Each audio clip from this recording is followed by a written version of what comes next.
That was great. That was great. It was great. Great. Great. Great. Great. Great. Great. We need to open up a dictionary or something. Learn Yeah, some more words. thesaurus. Yeah, I use that Yeah. one a lot. I also use fantastic.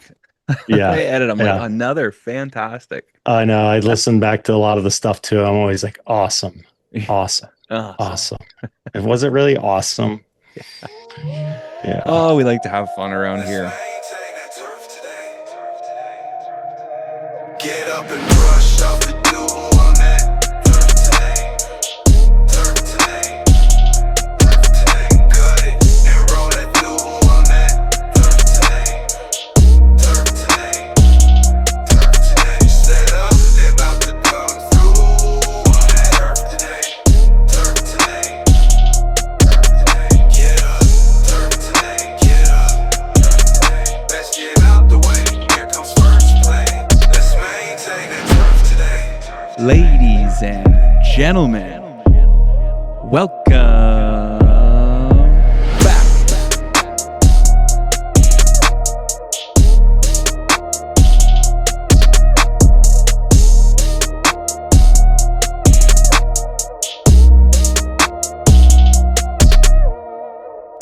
What's going on, everybody? Welcome back to Turf Today, presented by Toro and recorded on the Superintendent Network.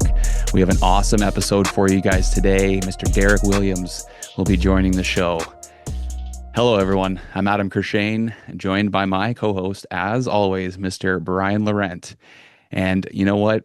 This is an interesting one. We don't know what we're about to get from Derek, but we're very excited. He's got an interesting past and some stuff to talk about. So get ready, everyone. Here we go. So what's going on? You're on the golf So, course this morning? yeah.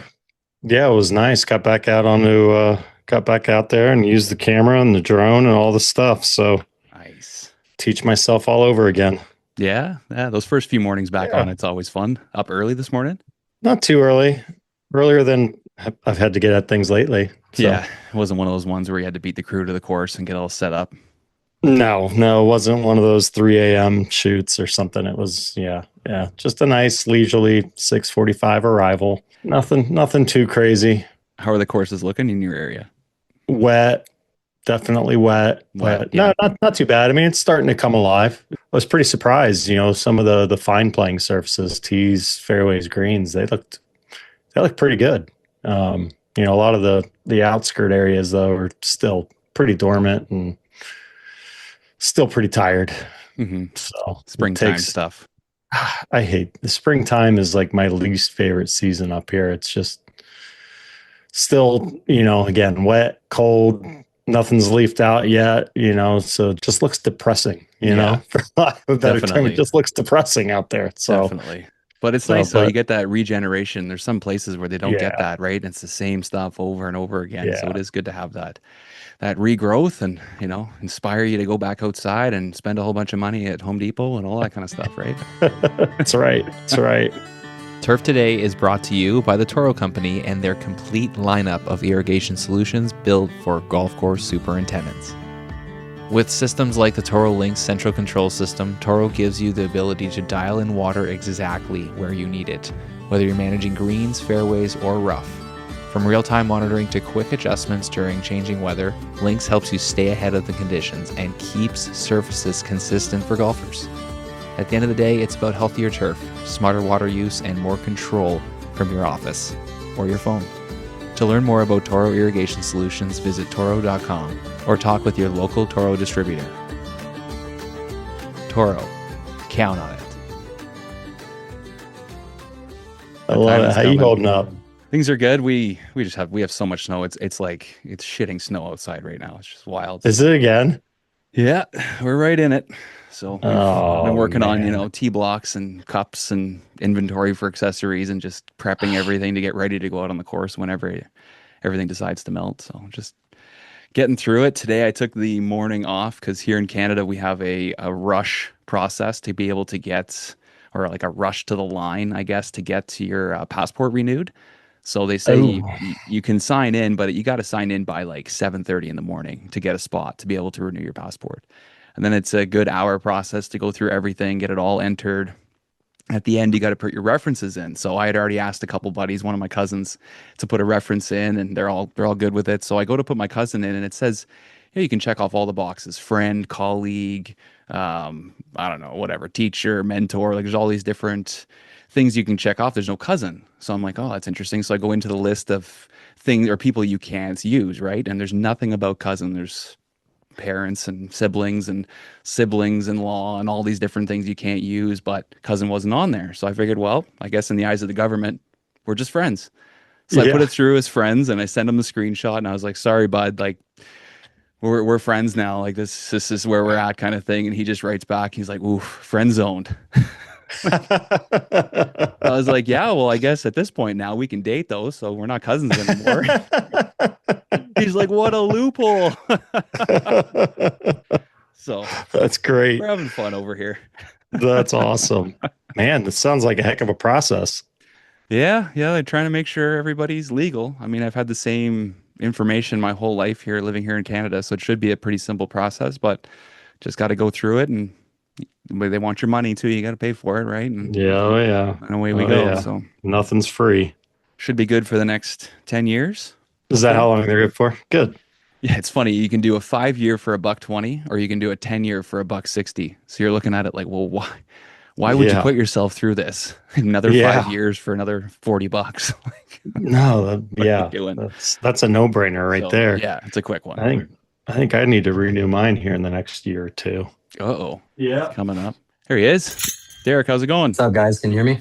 Gotcha. Can hear you. Loud and Yeah. clear. The iPhone is always the way to go with this, with the headphones. It's always so smooth. Yeah, I can't rely on this Wi-Fi though. So if there's any connection issues, we're in the dungeon above the admin building, and that's where the Wi-Fi is. Okay. Get yourself parked in that one little spot that works. Yeah. Well, my office is not really set up for this, but all the fun stuff is on the other walls. Oh, Yeah, that's all right. That's all right. The good news is you can just pick your phone up and spin it around and show us all the good stuff in the Yeah, room right if on. you really want to. Yeah, no, we're good. We're good.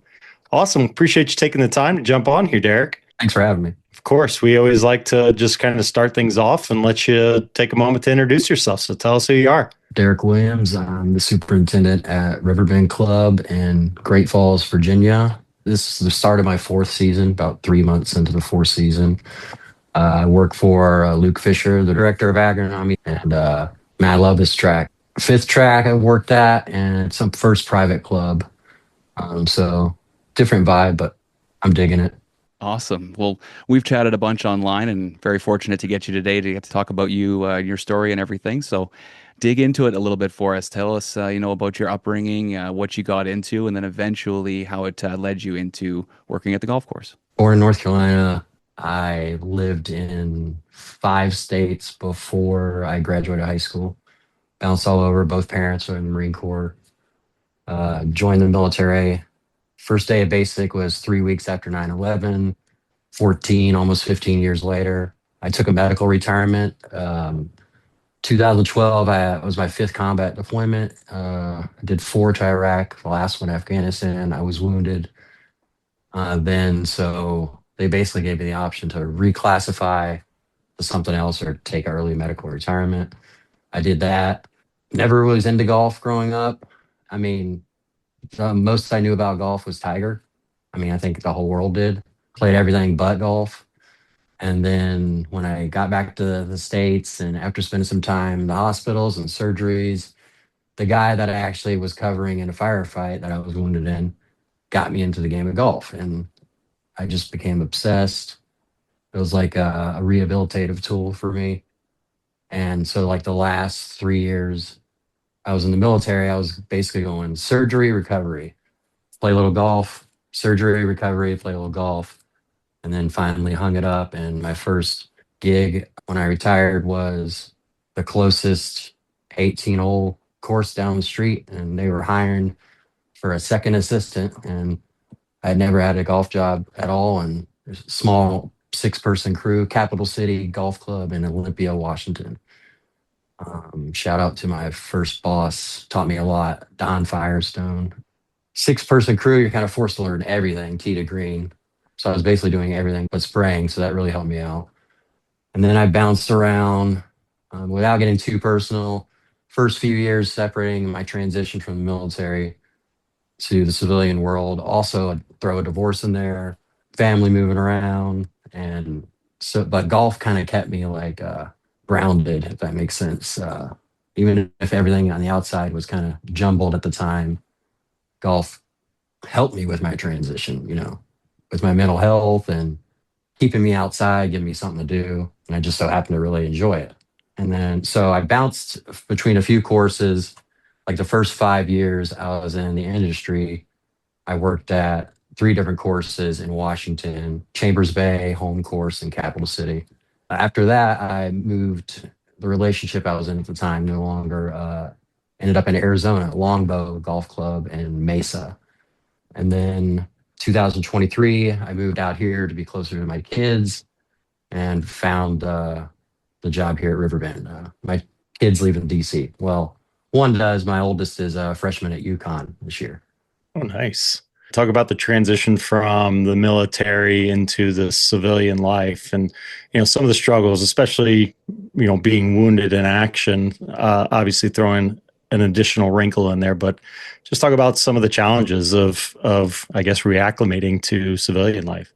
I mean, there's a lot of programs that the military or the Army specifically gives you as you're transitioning out. They prepare you. You go to some classes. I was going to a lot of counseling, group therapy, that kind of stuff. It really was helpful. But I feel like even if you're in for 3 or 4 years stint, it's very regimented and structured, and it's their way. And you always have a boss to answer. I mean, that's like that anywhere, I guess, in the civilian world. But it's just so different.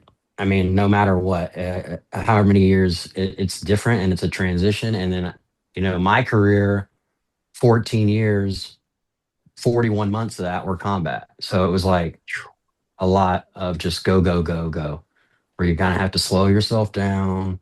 Don't take things so seriously.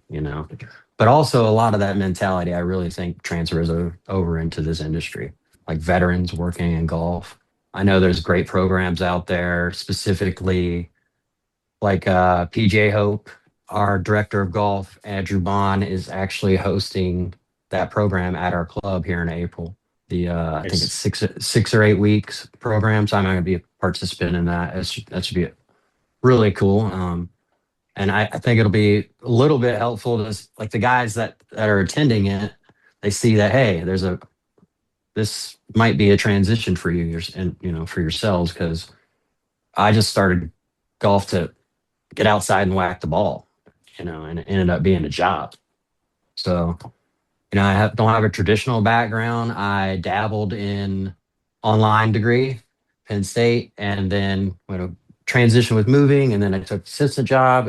It was honestly, it was a lot, and then I just have I like to say that my degree has been Greg Kavalik at Longbow, Don Firestone at Olympia, Mark Trenner at Chambers Bay, Dennis Soroki at the home course, and the best on the job training from the best guys that you could learn from.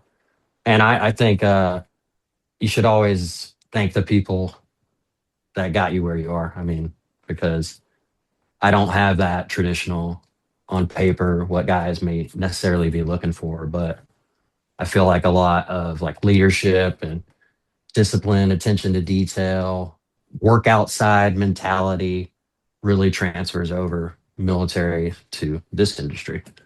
That's awesome, dude. There's so many wonderful things there that we can unpack and talk about there. So I just wanted to go back because I'm very interested about your career. You talk about 14 years in the Army and then having to leave, unfortunately. And that's just one of those things. It could have been a lot longer career, but 14 years is pretty solid, man. If you're a pro athlete or something like that, 14 years, nothing to shake a Yeah. big stick at. So I just want to know about that journey. Tell us a little bit about some of the stuff you loved about the Army, some of the challenges you had, some of the things that made you grow as a person. 14 years with the plan. I had the plan of doing 20, until, full retirement.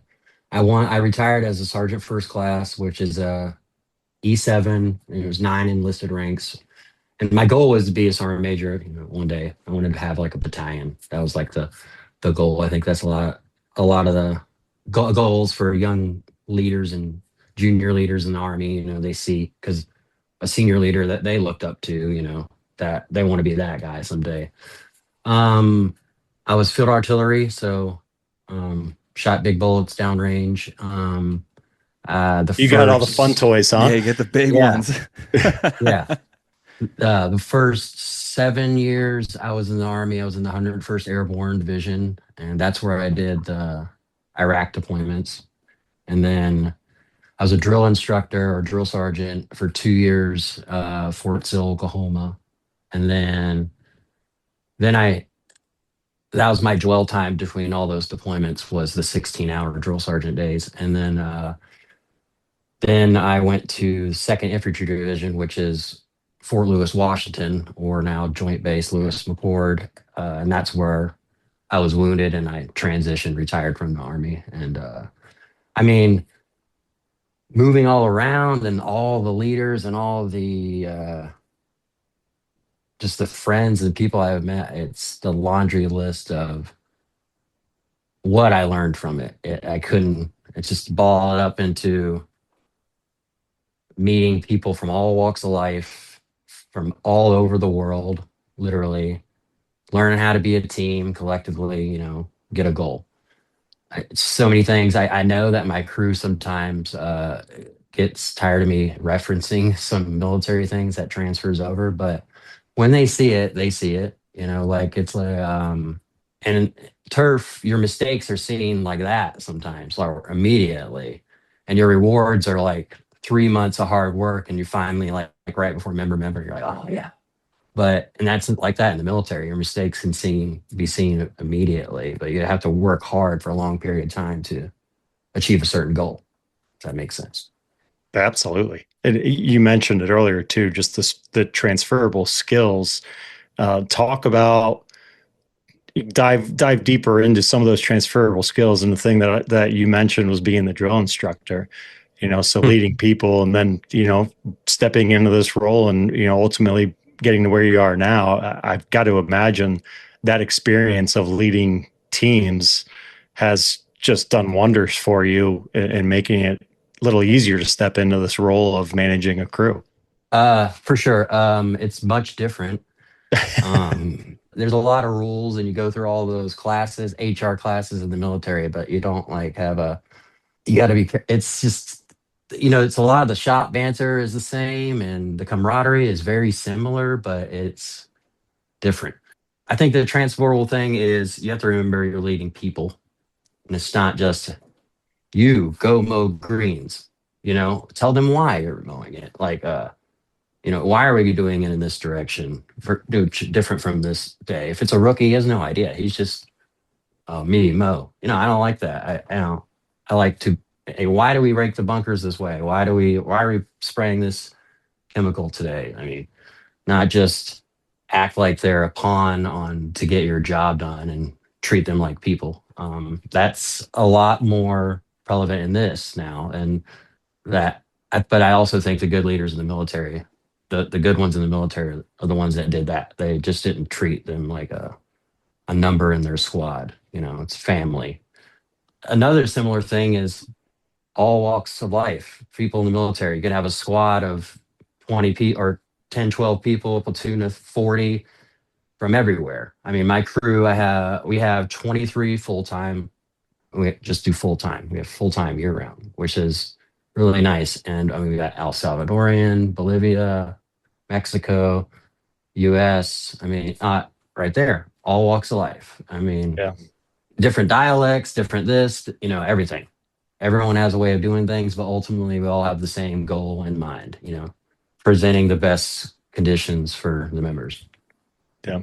I kind of curious. Everyone thinks of drill instructor. Is it like the movies? Are you up in people's faces just yelling and screaming at them? I mean, I was a drill sergeant from 2009 to 2011. And I feel like it's like comparable when you talk about is LeBron or Jordan better? It's different generations, different mindsets, as in, even when I was a drill sergeant, we were talking about, you have no idea, privates, how we got treated 12 years ago by our drill sergeants. And our drill sergeants told us the same thing. And I can tell you now, they might be a little bit softer than we used to be, but that like kind of is a transitional thing. But yeah, there is a very much like yelling and the funny quote, it's a movie, but it kind of transitioned. I mean, and you're not there to, as a drill instructor, you're not there to be their friend. You're just there to be their drill instructor. So that sometimes the more they hate you, the more they will learn is very much works. That does not work on a golf course at all. Yeah. It's like Miracle on Ice where he wanted the entire team to No. hate him or something. Isn't that what it was? That's Yeah. Hey, thank you for listening to the Turf Today podcast. My name is Michael with Steiner Golf Company, and we know that spring isn't just a season. It is go time. It is time to get your course dialed in, ready for everything the season has to bring. Whether that's early tee times, member play, public play, outings, and tournaments, that is where Steiner Golf comes in. We are here to help with everything you need to get your course looking the best this upcoming year. From brand new flags, flag sticks, tee markers, bunker rakes, cups, hole cutters, and everything in between. Because when the golfers show up, first impressions always matter. So this spring, open your course and set the standard for some awesome accessories. Now back to Turf Today. when you were probably going through it, it was probably a lot more yelling and screaming and in your face and some of that stuff.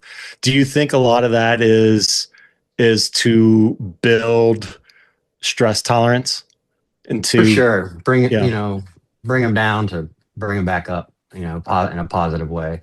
Maybe the levels of stress or the intensity. Even I had to do it in 2 years. I was a drill. The first year at Fort Sill, there was only male recruits.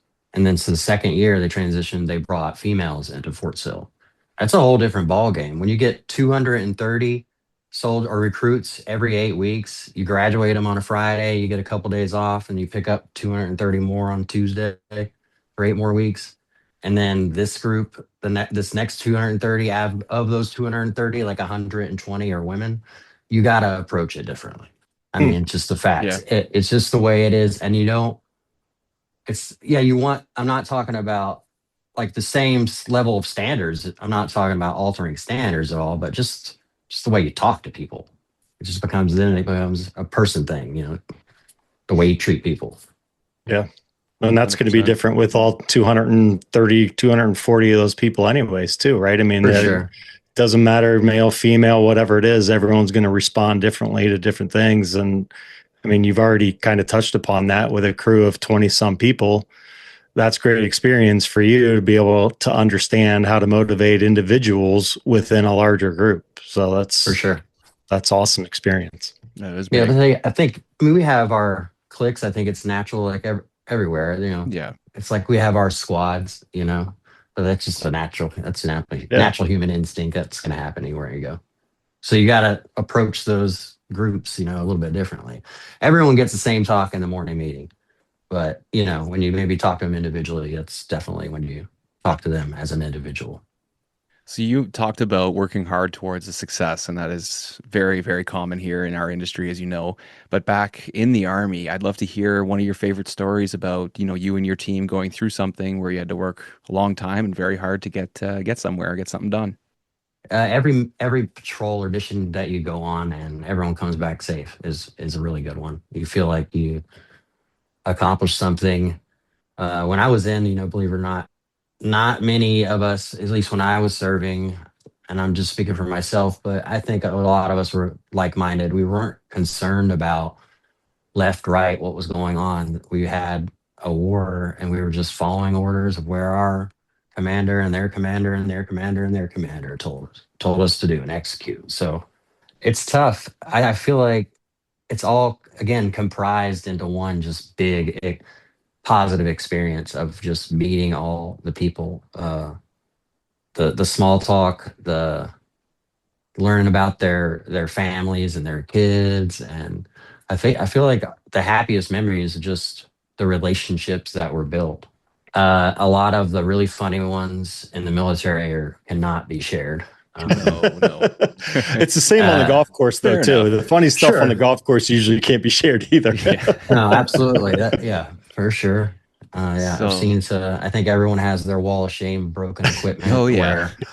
I think I won't name drop, but within the first week of a very first golf course job, there was an older gentleman that probably should have been retired, and I just hear this loud bang, and it's dark. this was like my first week of doing like tea setup or something. I just hear this loud crash, and I look over, and wasn't paying attention and just cart right into the tree. It wasn't good. No. And then that's when I quickly learned on the civilian side of, we don't do workers comp in the military, So that Yeah. when this guy tried to like bring it up like it was like a workers comp thing, like, hey dude, you weren't paying attention, you were on your freaking cell phone and you smashed into that tree. Yeah, you were expecting the tree to move. It wasn't getting out of the way. I mean, so there's funny stuff like that, but Was that his I last mean day? that happens all the time. Nah, I'm not sure. I can't remember. It wasn't long after that, Yeah. Fortunately, we've You all worked mentioned, with one of those guys. oh yeah, Yeah, I think every crew. Yeah, every crew. that's you talked earlier about wanting to explain the why behind why you're doing XYZ and kind of get into the details of the reason behind it. Where did you kind of learn that from? Is that something you've always had, or have you always, or did you learn somewhere of the need and the benefit of explaining the reasoning behind it to people? I think it's educational at the same time. The more someone hears something, even if they already know why they're mowing in that direction that day, it's just like re-emphasizing. I like the repetitive nature of hearing it over and over. And also for like being an instructor of something, the more you teach something or say it out loud to someone, it's a way of you kind of retaining it because, you know, I'm not out there mowing greens. I'm not. I got a lot of other things to worry about, and I have plenty of guys to do that or people to do that. I say people because my two best walk mowers are women, so I gotta shout them out for sure. Yeah. Their attention to detail is something to talk about. Mother and Yep. daughter, Oh, nice. awesome, Oh, awesome. wow. That's great. Yeah, Family business. Yeah. for sure. So going the other way, after everything you've been through, how do you personally define a bad day on the golf course? It's not a bad day, but like 10 minutes after you settle into the couch and you get called because you got to go turn off a valve because the irrigation is running. Yeah. That happened yesterday. I don't mind doing it. I actually live close for that reason. I prefer to live close to the course, to the property. I like being that QRF, quick reactionary force. And I like being the guy, you know. But sometimes that's like, really? But you have to do it. Or who likes when equipment breaks down 30 minutes before closing time? No one hates that more than a mechanic, but no superintendent enjoys that either. It's not a bad day though, still. I mean, I've never had a bad day playing golf. I'm one of those guys that I just never have got angry on the golf course. I get great entertainment of those guys that do get angry because Oh yeah. I find it just hilarious. I wish that I have a picture on my phone. Longbow Golf Club. I was doing course setup one day and I get to the 18th hole and the trash can right beside the tee box was a whole bag with every single club Nice. broken in half in there. And I was just like, it was gold post. I was like, yeah, someone that did not have a good day. Oh man. And I had some crew guys like snagging the clubs, trying to like get the good shafts or the good grips that were to make Is that Scotty? Whatever. It's all yours. Oh. That was fun. That's nuts. We are back with another Ask the Agronomist segment featuring PhD agronomist Tony Goldsby from the Andersons. Our question today comes in from Nathan Holloman. Why is the Andersons the best choice for my quality turf grass? Awesome. Well, thanks again, Adam, for having me on the show this week. And thanks again for all the great end user submissions. We always get this one from Nathan this week. And, what a great question. And at the Andersons, pretty much everything we center on really is around delivering consistent results for professional turfgrass managers like yourself. And that really comes down to kind of a tagline we've had and really three core tenets or principles that we have as a company, and that's quality, service, and technology. So, starting with the quality standpoint, obviously we control all of our raw material inputs in our manufacturing process, which, allows us to produce extremely uniform, predictable nutrient products, that give you, minimal segregation in the bag, which is you want, and obviously reliable performance that, turf managers can get time and time again. And we have some really unique technologies, right? So on that second part, our product, like our dispersing granule, allows those nutrients to be, put up into a form where you can put them out as a granule, and then as soon as water touches them, they break down into thousands of microparticles, right? And it was really important for a lot of those, whether it be fertility or active ingredients, to get broken down and get into the plant canopy as quickly as possible. And then that prevents anything like a mower or something like that from coming and picking them up when you're out there mowing later. So that's kind of the first two pieces. And like I said, the last one really around that service piece. And again, our team prides themselves on working directly with, whether it be our distributor partners out there, superintendents and lawn care operators direct, and really trying to help you guys solve problems and not just sell products, right? Find solutions for making your job easier, and what you do every single day. So when you combine all those premium formulations, proven technology, and strong, obviously, customer support, I think that's kind of the trifecta that makes Anderson's a trusted partner for high quality turf managers. Yeah, that is a great answer, trusted by a lot of people and all over the world, which is huge. We have a great follow-up question to this question on next week's episode, so we will get into that next week. This wraps up another Ask the Agronomist segment featuring Dr. Tony Goldsby from the Andersons. Again, you kind of went into it, and it was a nice escape. Golf was a nice escape of peaceful setting, all that. But what was it really about golf course maintenance that hooked you? I think it's got to be being outside. It's got to be being the fresh air. I mean, in the military, you spend most of your time outdoors. As you move up in the military, you kind of, a lot of people say their best job is like the squad or platoon level because they're really in it with their guys. But as you move up, you spend more time doing paperwork in the office, blah, blah, blah. I mean, that goes with this too. Some people have asked me, why you put all that stuff in your office when I'm never in here, So this will be the longest consecutive time I've been in my office all week. I mean, Yeah, be that 30, tracks. quick in the morning, basically. But being outside, just the fresh air. I got spoiled at almost every place that I worked at. It's been absolutely beautiful. And then now I'm back home, Virginia, originally where my family is from. I mean, this is a beautiful area, Northern Virginia, just south of Potomac River, about 15 miles due west to DC. it's a hot spot right there, man. So you guys are transition zone. Talk about the joys of managing turf and transition zone. During my interview, my boss Luke Fisher, he was telling me about working in the Mid Atlantic, and coming from the Pacific Northwest, where I kind of joked, responded like, yeah, I mean, it rains all the damn time. If you can't keep green there, something's going wrong. And then in Arizona, it's like, if you can't keep Bermuda nice in Arizona, you're also doing something wrong. I mean, but here we had the biggest weather change. I think it was last week. We went from 86 degrees, and it was the highest recorded day in history, not just like in the last 30 years. And we had frost delay the next morning. What is that? Talk about 86 some degrees, confused grass. frost delay the next morning. Yeah, I know. So it's real. The transition zone is real, but I feel like it sharpens you up. You got to just learn how to react. Second season here, we had no rain all summer. I mean, it wasn't just us. Everyone was bone dry. I mean, we had no way to get water. We had to get a trailer to pump water from one of our ponds over because everything was so low.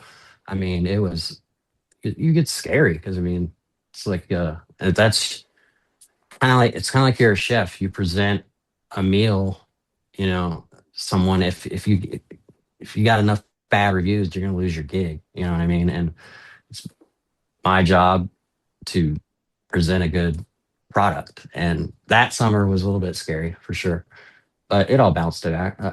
I mean, we're money right now. Yeah. Despite all this up and down weather, I mean, we're really kicking today. I think it's like 56 with a high of 70 today. Really popping. Beautiful. What are you guys working with? Are you guys cool season? We bent grass. We got 007 bent grass. We just transitioned that's for green, tees, fairways, and we got bluegrass intermediate, turf type tall, fescue rough, fine fescue native. And then we just converted our GPF, our golf prac facility, to all Bermuda game area and tees. And we tested out just last season one tee, one of our par threes, number three. Tested that out with Bermuda. Just we'll see how it really goes. This Yeah. true test was everything. This was the true hard winter, and everything was tarped and prepared, and we sprayed, prepared for everything, tarped it up, and the tarp's been off not that long. So now it'll be the upcoming weeks be the true test to see where what that transition. I mean, it's gonna be popping. Doing the short game area and the 1T, Bermuda, is that kind of a test run then to see if you guys want to go and do tees or fairways or something like that in Bermuda as well? That was the talk. Is the talk. Yeah. About fairways, tees on the golf course. I obviously I hear all about that, and that's communicated to me. But superintendent, but there is a director of agronomy, so there is. I love it. I joke with Luke that although I love interacting with members and stuff, I'm very much like I got the blinders on and I'm just like focused. And although I love the chit chat, I just want to get after it. But I mean, as the director of agronomy, that is part of the gig. Luke has been here for 20 plus years. He knows every blade of grass, all the members. And I love that buffer zone, to be honest with you. He's perfect. The guy is awesome personality. Everyone loves him. So when they talk about that, I don't want to speak for what the membership is having behind in their meetings. It's their meetings. Yeah.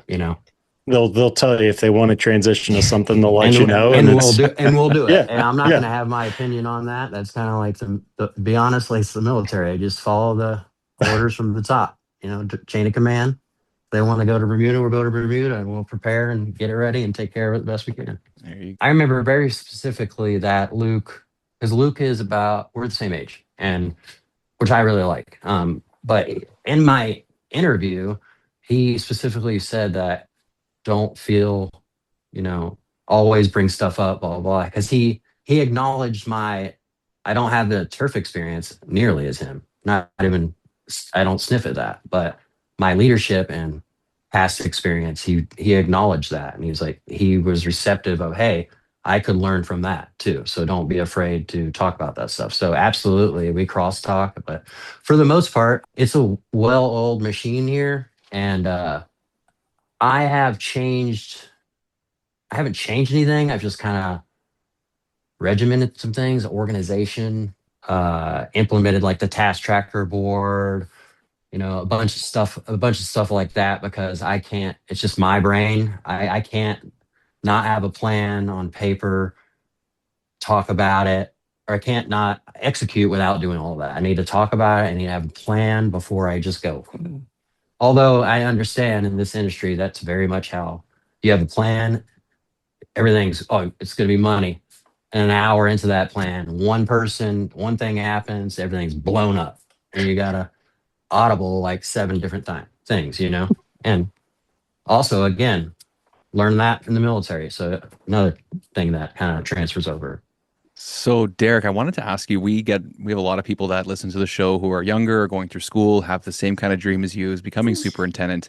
Any advice that you'd have for somebody who's going to go through that process soon? Be yourself. Always be yourself, no matter what. The person you're interviewing with more than likely can see through if you're not being yourself. And I guess maybe not the interview part, pushing back a bit, whether you're a second assistant, trying to move up, do everything. Be that, not a suck up, but be the yes man. You want to do every single job, every single task out on the golf course. You want to know everything from tee to green. Everything from tee to green. Ask questions you don't know the answers to. People are, I feel like, shy about that. If you don't know, ask someone that you know that knows. So soak in all the knowledge you can, whether it's from the crew that works for you, your peers, your boss. And I feel like work ethic is everything. Be the person in the front, leading from the front. And I feel like if you're already that person doing that and you sit down for an interview, it should take care of itself, rather than just experience and have an awesome resume is awesome. I mean, don't get me wrong. I mean, we look for that when we have an assistant job posted, or internships in the summer or whatever. People look at that, and you care about it. But also, if all that paper doesn't equate to what you do out on the golf course or your facility, and with your crew, it means nothing. Yep. That's really good advice. And I think we've heard that from a few others. I mean, the authenticity goes a long way, and then just master the things that take zero talent, right? You show up on time, you work hard, you give it your best. That's just takes zero talent to do that. I try to tell my kids that all the time. It goes in one ear and out the other. But And this industry is so tight too, so your reputation does follow you very quickly. Yeah. 10 things that require zero talent: being on time, making an effort, being high energy, having a positive attitude, being passionate, using good body language, being coachable, doing a little extra, being prepared, having a strong work ethic. It's right there on the wall. I was going to say, memorize that. That's pretty good. No, I did not. I mememorized a lot of things, but no, my memory is shot. Long plane rides. Getting old. I got to know the story behind the Riverbend Club logo, because we've had some good logos lately, but a fox with a trench coat.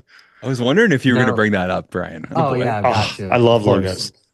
So currently, Mid-Atlantic PGA, their Instagram, to go along with March Madness, they do a 64 logo challenge. We are currently the defending champs from last year. For all 64. Yes. So club was founded in 1961, and the whole logo, the fox with the trench coat, is because a bunch of the founding members were part of the CIA. I was wondering if there was something there. And we're right down the road from Langley, where the CIA headquarters is. So it's not the original logo. I believe it was the logo when I got here. I think it's the fourth logo, but during the redesign, they did the logo. And actually, Lee Wabransky, the golf artist, is the one that did the fox. Ah, nice. Nice. So that's the whole fox with the trench coat, CIA. I love it. I think it's sick. I mean, and also because when they were doing the renovation, there was quite a few fox dens. I mean, they're prominent animals in this area. We see them. My dog chases them every morning. Oh yeah, I got to shout out my dog. She was November 2025 turf dog calendar. Oh man, her name's Birdie. She's popular. Yeah, she's probably in the break room bumming lunch food from the guys right now. I didn't keep her in the office. I love it. So when was the renovation? Did you guys just go through that recently? Oh, no, that was 2011. That was Keith Foster renovation with McDonald's and Son, the construction company. That was way before me. I mean, I was a drill sergeant at the time. Gotcha. Before we go any further, here is some key career advice from Tyler Bloom. It's hard to be yourself sometimes because you're trying to win the job, right? And I find that in every one of these searches, the person that typically stands out is the person who's just genuinely themselves from start to finish. And the things that I hear about that candidate from a reference or off the record is typically consistent with what I hear in a phone call, a Zoom interview, all the way through the process. So you can't be somebody you're not. You need to just be who you are and be the best version of that. And don't be afraid to tell that story, right? And if it's not the right fit for you, typically that, it works both ways. You're interviewing the club as much as they're interviewing you. So, I mean, that seems to be a differentiator. And I think, sounds probably cliche or very basic, but I see now as a process unfolds, the person that's got the right exposure and they've got the right confidence, it just comes out that they're the expert. Because of their exposure, because of their experience.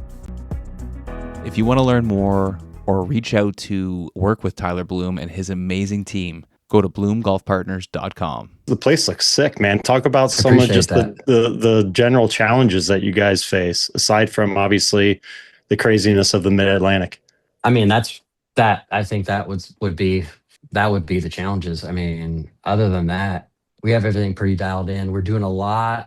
Not renovations, but small changes that are in accordance with the architect Keith Foster that did the renovation, like the plan for thinning out some trees.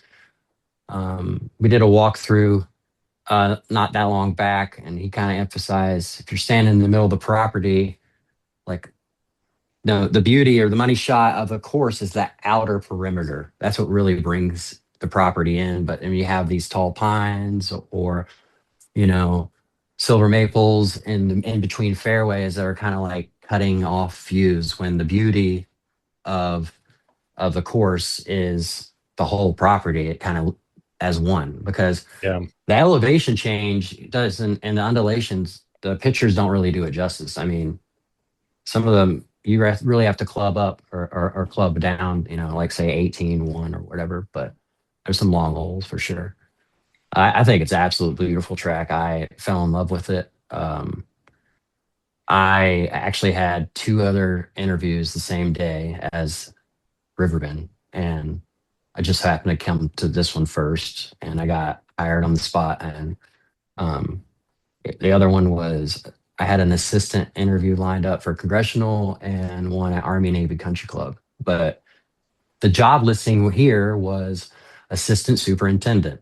When I signed my contract, I was the superintendent of the golf course because they restructured and made Luke from super to the director of agronomy. So very fortunate for that.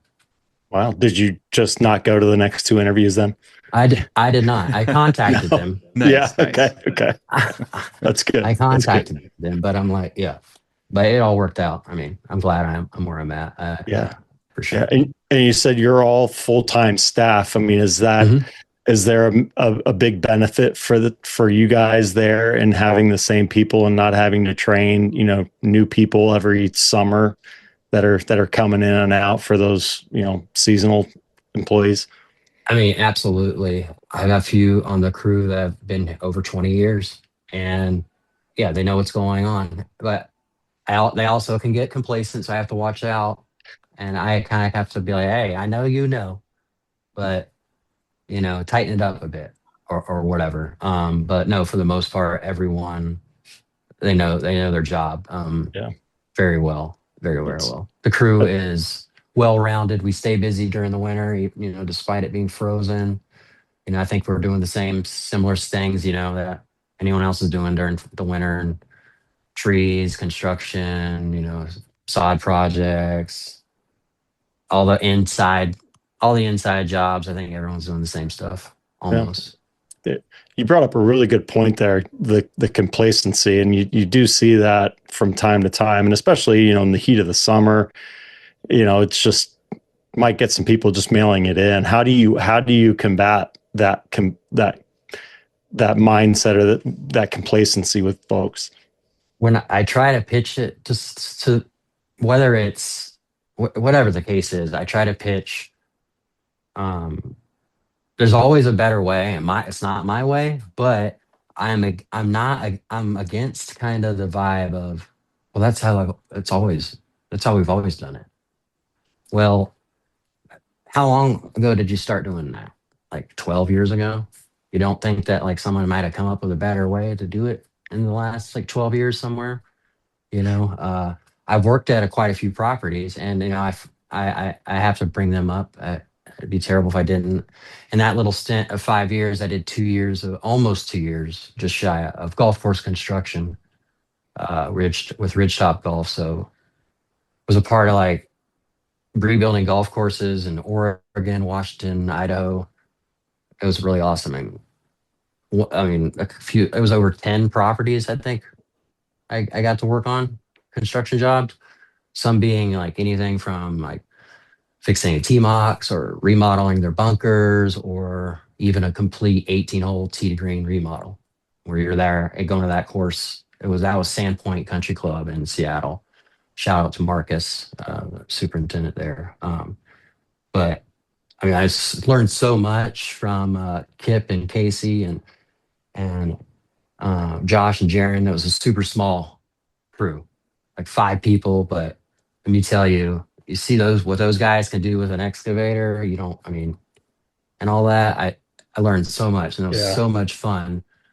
The only reason I got out of that was just like traveling, like being away from family. That was kind of tough. It wasn't really ideal. So, and I really thought that I was done with the turf side, and I was like, oh, I'll do this forever. I'll play on an excavator or just I'll just haul dirt all day long. You Like you got a thing for all it those was cool awesome. toys. It Oh sounds like yeah. the big Oh guns, yeah, the for sure. excavators. Like, man, Yeah, yeah. That's the fun stuff. I mean, yeah. big boy toys. That's what That's funny. I like to call it. Yeah, but I wanted to ask you, you said you fell in love with the golf course, which is huge, right? That's huge for anybody who was going to be taking over a property. But you were also spending a lot of time doing a little bit of golf therapy. So would you say that now you get your fix with golf course maintenance, or do you still need to get out there and swing the sticks? I don't nearly as much as I used to. I got addicted. The guy that got me into it, he was like, "Hey, there's this like veteran organization that you it's a bunch of veterans in a tournament. I never played in a golf tournament in my life, and I go out there and won it. Now, mind you, Good I'm boy. not bragging about Is my this a net? being Is a this a good net golfer. tournament? Exactly. Yeah, Yes, thank okay, you. okay. I was in the bottom flight of handicappers. So, and then I was also mixed in with other wounded veterans. So, real handicaps out there. Good You know, field. Yeah, yeah. when people ask my handicap, I say gunshot wound, right forearm. You don't need to know that you don't need to know that Oh, I'm not a single. strokes. I mean, I'm not. I just like to get out there and have fun. I don't nearly as much anymore, but It's probably I because you got a probably. bad reputation after that first tournament. Everyone's calling Maybe. you a Oh no, no, sandbagger after you go absolutely out Yeah. not. there. No, No, no, no. I think I shot like a 91. Nothing to brag about. that's not bad for a Hey, first yeah. tournament. Yeah. Sure, Take sure, it sure. under But pressure. now I could probably not even sniff that. I haven't swung clubs. I played 2 or 3 times in the last couple calendar years. Just so busy and Ugh. first position as a superintendent. I really want to make a good prep. Like my focus is this. Although I am implementing a couple weeks ago when we had good weather, I'm gonna start on maintenance Mondays. Like after the crew's done, I'm gonna start going out and getting that bird's eye view, see what the players and members are seeing. I need to do that more, and it's just fun to get out there and swing them. You've at least got a wedge and putter in your cart, right? Oh yeah, oh, of Okay. course. My friends, I'm sure you've seen the memes of what your boss thinks you do, what your friends think you do, blah blah blah. All my friends, I'm like the meme guy on golf because maybe they don't have that many other people that they go. So I get them all, and they maybe assume I'm good at golf, and I'm like, no, I there's no excuse that I should be decent because I have a great practice facility right here that I can Yeah. free of charge play anytime I want. In a top Yeah. tier golf course, I can play almost anytime. But no, I don't get out there often enough. Yeah. I had that conversation. I've got some contractors in the house doing some work and they peeked into my office and saw my golf stuff. Like, oh, you must be really good. I'm like, no, you don't get into the golf industry to play golf. Like that's my No. golf game has gotten worse since I got into the industry, but that's Mhm. okay. Well, this has been absolutely fantastic, Derek. We always like to leave the last couple minutes of the show to kind of let you talk about anything you want to talk about. Yes, it has been great. Appreciate it. I guess to emphasize I feel like maybe I'm missing them, and this is my opportunity to ask if there's something I don't know about. But there's so many golf veteran things, but it's like instructing or showing veterans the game of golf and enjoying it and playing it, not necessarily maybe as a career, like a full on like a career. Good. I wish there was some kind of board for that. I would love to be a part of or start or whatever because I feel like there's so much value and it would solve job issues. I mean, how hard is it to find good help or good work or even find anybody to just work and just take the job? Because low man on the totem pole is not the greatest. It's not going to be the greatest pay, and you're out there working outside in the elements all day. You gotta kind of have to like it. There's a scarcity of veteran jobs, vets that need jobs. Well, they're going to follow instructions, and they've been outside all their life. For the most part, they're not in terrible shape unless they really let it go. Look for them. There's websites out there where I know everyone's got GCSA and Turf Today and TurfNet and probably 5 other golf job listing posting. But there are websites out there that you just Google it, where you can list your job, your golf job on a website where it's veteran friendly, where veterans go on that website and they look up companies that are specifically hiring or looking for veterans. And it's an option to those that are looking for people. I think it would be great. And also what I was saying about golf, another thing just to close out, not in a negative way or whatever, but with the military, and I see it in this industry as well, there's a stigma. Golf is my rehabilitative tool, and so there's never a bad day at work. Um, but if you do have one, talk to somebody. Everybody out there, mental health, it's not it shouldn't be a negative stigma. Go talk to somebody. It's a real thing. You know, in this industry, I've seen it. It's everywhere in the world. But just go talk to somebody. Yeah, as stressful and demanding as this job can be, I'm sure for everyone out there, you know, I got 18 holes. Like, gosh, guys are out there, you know, 36, 3 courses, managing 3, 4 courses. What, man, goodness, stressful. So if you need help, go get it. And I know that's kind of a negative way, or maybe not negative, but I think it's not talked about enough. Very well said. And I love the idea of trying to get more veterans into our industry. It would be perfect, just like you're talking about, men and women who are used to working outside, like being physical, like being part of a team, have a common goal. It'd be perfect. Yeah, right on. Appreciate that. Yeah, John Riley's a part of a program, and I just sent him a text. I'll follow up with you, but there is a program where it's tailored towards individuals that are transitioning out of the military. So if they have, I think maybe 1 year left, they work with them to find some sort of career path for them, and they go and work for, part of the time to kind of get a feel for what they want to do when they fully get out. I'll have to get the name of that. I'll send it over to you, Derek, and that'd be great. See if there's a connection if you don't know, that can be made. ask.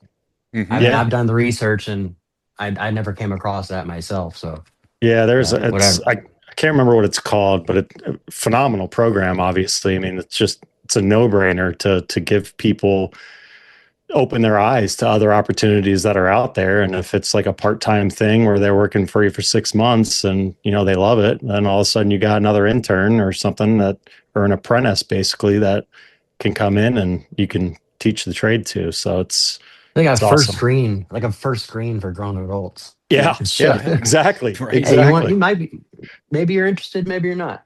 Yeah. No, that's it. So I'll get that over to you when John gets back to me here.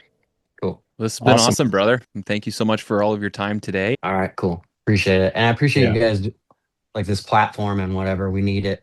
You know what I mean? I feel like just y'all post job listings, right? Mm-hmm.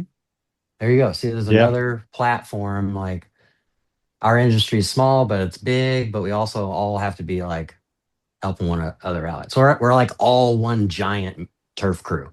That's right. Essentially, trying to it's one big course. You know what I mean? It really is. I mean, it's a big industry, but a tight community. Yeah, exactly. Yeah. No, that's it. So, Derek, this has been an absolute pleasure. Appreciate all your time and help or sharing your story. And I think this is going to be a really popular one. So appreciate everything. Right on, guys. I appreciate you guys. All right. Take care, brother. All right. We'll see you, Derek. Later. Take care, man. I don't know how to turn this shit off. Nice. Big red button. You're not alone. That's what we always sit there and wait to see how the exit goes. So it's always entertaining. Yeah. One guy almost broke his leg standing up. It was hilarious. Yeah. Right on. Love it. Right, see you, Derek.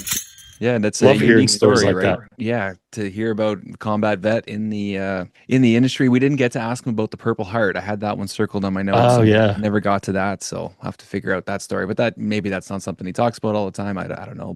That's cool. I love hearing those stories. Guys, this is ultimately his second career and served our country, and just found a new path. Every time we talk to somebody, the path is a little bit different, right? Even if Always. they're younger and they straight up go to turf school, they're going to have a different path. to get to where they end up getting to. And yeah, that's a different one. We haven't really told a story like that before.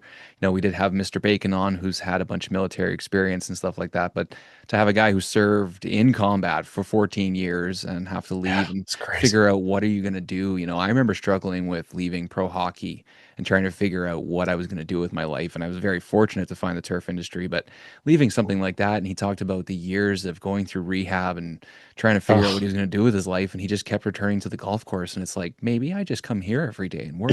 Yeah. And now here he is. So it's, we keep hearing about it happening, right? People find this job and they go, "Oh my gosh, this is amazing. Why don't more people know about this?" Yeah, I know. Yeah, what a great story. Was I telling you we're talking about doing a masters pool for the Turf Today community? Oh yeah. Yeah, Nice. I don't know if we're gonna do it through the actual masters platform. Certainly looking into that, but if not, we'll do something like Yahoo. And we got some prizes coming in, a few different things that we're working on beautiful. with potential sponsors and things for it. So it should be fun. I don't know how many people you get to sign up for a pool like that, but it could be a lot. Could be a lot. It could be a lot. Or there's a limit and we just limit it and first however many people get in. But it should be fun and we're going to post the leaderboard every day too. So hopefully there's some chirping and some friendly wagering maybe. Who knows? I love it. Just right around the corner. Right around the corner. Less than a month away. God, that's hard to believe. That's scary. I almost feel like there's not enough hype this year. There's usually a lot of hype, and all we've really heard about is Rory's dinner, which, holy smokes. Did you read that I haven't seen the menu. Oh, no. buddy. What is it? What is it? Pull it up. Pull it up. You need to experience this firsthand. Is it a traditional Irish meal? No, there's a little bit of that mixed in. I think they were saying the bottles of wine and champagne alone were, $5-10 each or something like that though. So it's looking like quite the meal. Appetizers, peach and ricotta flatbread, rock shrimp tempura, bacon wrapped dates, and grilled elk sliders. Okay. 4 for 4. All right. Yeah, I can hang with those. First course, yellowfin tuna carpaccio. All right. Main course. I can't say I've had I don't think I've had yellowfin tuna carpaccio. No, definitely out of my price range. Main course, Wagyu filet or seared salmon. All right. Yep, can definitely do that. And then for dessert, a sticky toffee pudding with vanilla ice cream and warm toffee sauce. Oh, yep. Nice. That sounds amazing. That is a meal. Pair that with a little red wine and oh yeah. Let's see what's 2015 Salon S, and then a bunch of other things that I can't pronounce. Champagne. 2022 Domaine La Flave. I don't know. Burgundy, a Bordeaux, another Bordeaux. Ooh, 1990 must have been a good vintage year. He's got two bottles from, or no, 89 and 90. All right. Wow. All right. Yeah, I could hang with that dinner. That's going to be good. A meal. That'll be pretty good. That beats Bubba's, right? Chicken breast, green beans. Oh man. Yeah, it was just like the most plain Southern dinner you've ever had, but still like a traditional meal. People just rip on it to this day. This one looks pretty solid. Mm-hmm. I remember everybody loved like Hideki's, right? Because he had all the different stuff. Oh yeah. I would have loved to have seen John Daly win that to see what his meal would have been. It would have been amazing. Buffalo wings, Bud Light. Yeah, that's right. He's going to cater in Hooters. It's going to be amazing. That is good. I don't even know what I would do. I feel like there'd be so much pressure, but you did just win the match. That is. So. That would be, there would be a lot of pressure on you to do something like that. The whole world sees what you pick for food. I know. And you're going to be judged. You can pick anything, right? Like it's pretty much like, what do you want? Yep. But I thought he did a good job. I love Tiger's stories after like he'd get a win and like his first meal after a win, instead of going, we're going to the steakhouse and we're going after it. It's like, hey, I'm going to McDonald's and getting my 2 cheeseburger meal. Like, what? All right, man. Well, this was another good one. I got to jump on a 12:30 call here shortly and then pack up and hit the road. Beautiful. Where are you heading? Kids have my one son has lacrosse in Cincinnati. Oh shit! And Isn't your then, son coming to Ottawa tonight or this yeah, weekend? he's there. They're He's there. here. Wow. He's there. He sent me some pictures already. Is he here with Lauren, or is it just came up with a team? No, his prep team. No, he's in Ottawa. Yeah, so I don't know what time they play, but yeah, That's funny. they got a full weekend. Oh man, I'm heading south. So after Ethan's game on Saturday, I'm packing up the sticks and heading to Pinehurst for a few days. Yeah, buddy. Go play some golf. Can't wait. That's gonna be a good one. You got to put me down as a reserve next year if somebody pulls out of that trip, because that'd be fun. Oh yeah, that'd be cool. We get this house that is it's a massive house, sleeps 12 people. So pretty much, everyone's got their own little spaces and all that. And then it's got a poker table and a pool table downstairs with the bar and all that. Oh my gosh. It's no fun.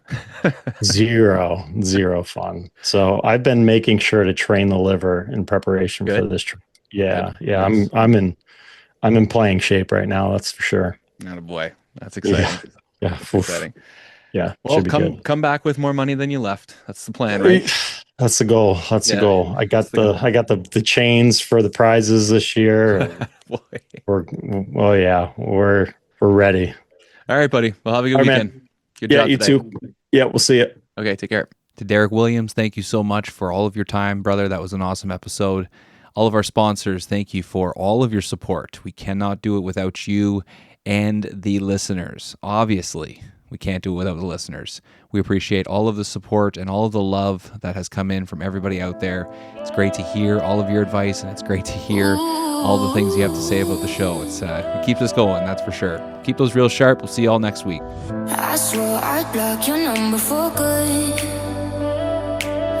but here you are texting me you up.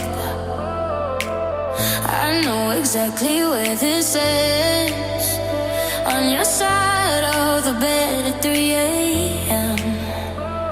I tell myself don't fall this time, but you say my name and I lose my mind. You're a bad idea again, but I always let you back in every time I say I'm done, I'm lying. You walk in the room and I stop trying. You're a bad idea again, but here I am at your door at 10. Guess I never learned my lesson. You're a bad idea again.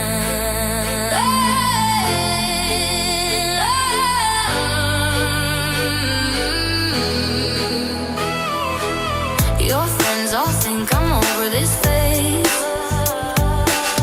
Mine keep telling me to walk away, but we both know how the night goes. We talk a little, then lose control. I tell myself I'm stronger now, but you smile once and it all falls down.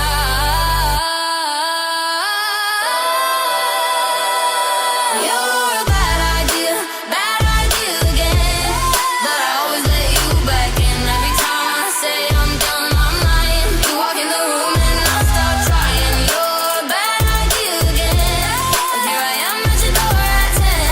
Guess I never learned my lesson. You're a bad idea again.